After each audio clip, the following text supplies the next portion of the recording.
Salut toi, pensée du jour numéro 493 ou 493. Selon d'où tu m'écoutes, on va parler des autres 23 heures aujourd'hui à la suite d'un échange que j'ai eu avec Christophe. Christophe qui est coach de triathlon avec qui on a effectué un profilage physiologique récemment. On va d'ailleurs faire le débrief de son profilage et il sera disponible sur la plateforme Academy. Academy, c'est une plateforme professionnelle pour les coachs, les préparateurs physiques qui souhaitent continuer leur développement, le développement de leurs connaissances et de leurs compétences pour être meilleur à ce qu'ils font. Si tu souhaites nous rejoindre, lien dans la description.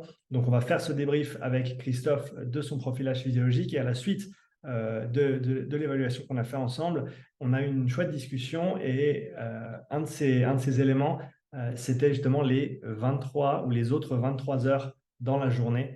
Qu'est-ce qu'on veut dire par là? Ce qu'on veut dire par là, c'est simplement que on se concentre tellement sur les entraînements, sur ce qu'on va faire à la salle, ce qu'on va faire sur le terrain, ce qu'on va faire sur la route, etc.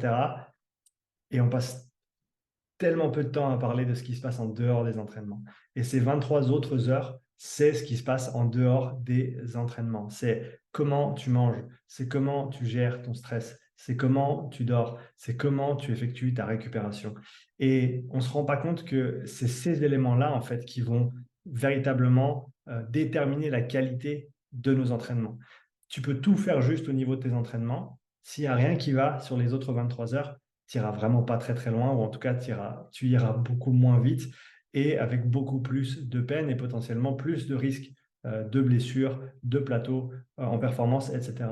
Donc je pense que c'est important quand on contextualise les choses et qu'on parle de performance, de ne pas oublier ces 23 autres heures qui sont dans la journée.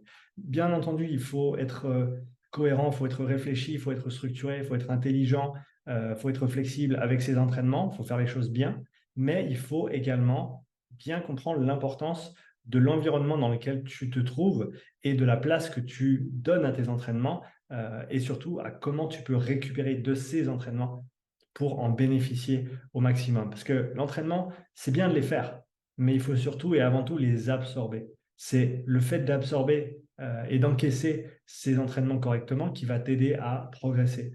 Parce que s'entraîner pour s'entraîner, tout le monde peut être fatigué, hein. C'est facile d'écrire un programme pour fatiguer quelqu'un. Tu écris plein de trucs sur la page, tu les envoies et ils vont être fatigués.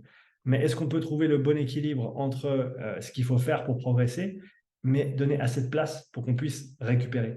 Et encore une fois, cette récupération, elle va être dépendante de ce que tu fais en dehors de tes entraînements.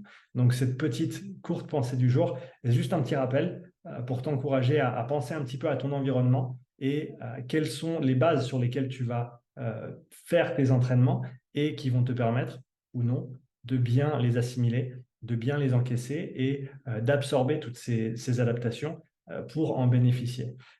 Si tu as des questions là-dessus, laisse-moi un petit commentaire sous la vidéo. C'est un sujet qui est extrêmement vaste. Je sais que je l'ai couvert très très rapidement ici dans cette vidéo. Donc, si tu as d'autres paramètres de ces autres 23 heures que tu souhaiterais me voir développer dans une future pensée du jour, je t'invite à me laisser ça en commentaire. En attendant, je te dis merci. Rejoins-nous sur Academy, sur la plateforme professionnelle, si du contenu supplémentaire t'intéresse. Et sur ce, je te souhaite une belle journée et je te dis à bientôt pour la nouvelle pensée du jour. Ciao.